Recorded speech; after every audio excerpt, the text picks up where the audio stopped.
I would begin by saying I think a good yearbook has to meet the needs of its school and its community.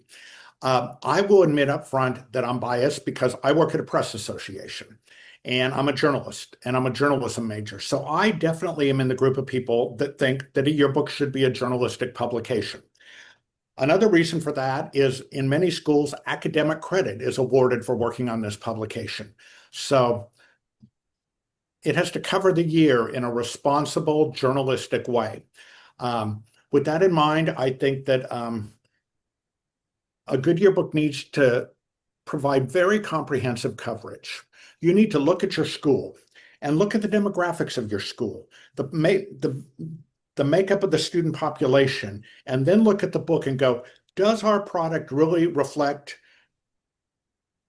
the student population of our school? Because I think that's very important, that it really reflects and covers the entire school.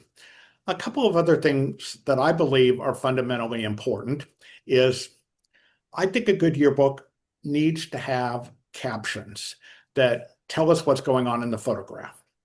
I'll give you an example. My high school class reunion just happened last weekend, and I didn't go. But I saw group shots and photos posted online from the reunion. And I would look at those photos and go, who are these people? I don't even recognize them. And so I think it's really important that that yearbook become a time capsule and you have captions. A lot of contemporary yearbooks have quite a bit of copy, but that depends on your needs at your school. But if you're doing a good job as a yearbook journalist, we'll be able to go back and look at that book in 10 or 15 years and find out what was going on in the world, what was happening at the school. And so I think that's really important. I also think that it's really important that a yearbook have outstanding photography. People might not be able to recognize passive voice or poorly written copy. But everyone can tell a good photograph. So I think good photography is at the heart and soul of a great yearbook. And then, I think a good yearbook has to have some creativity involved with it. It kind of needs to look like the year. It should look like 2026. It shouldn't look like, 1990.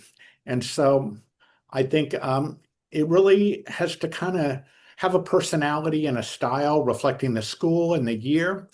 And, that all kind of comes together in a fun, creative book.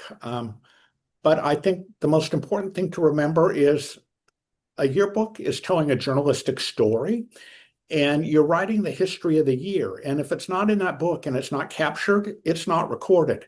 So that's a pretty exciting responsibility. And will require some good photos and stories to get that done.